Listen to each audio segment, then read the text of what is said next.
Hey guys, welcome to Drew Tutorial. If you are new here, special welcome. In this video, I will show you how to watch FIFA World Cup 2026 in Fox Sports.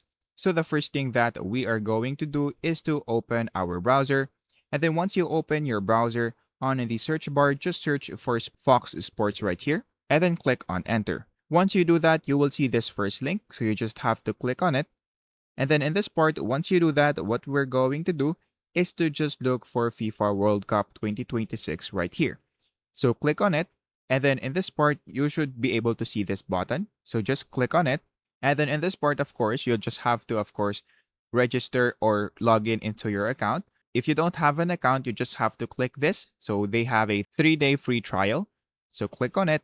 And then you just have to, of course, select your plan. So if you scroll down, you will be able to see your plan right here. So once you've clicked on it selected, you just have to click on continue. So once you do that, once you have registered your account, you just have to, of course, wait for FIFA World Cup to start, which is on June 11. So you just have to wait for it. And then once you do that, you will now be able to watch it live. So if you found this video helpful, please don't forget to like and subscribe. That would be much appreciated. And that is basically it.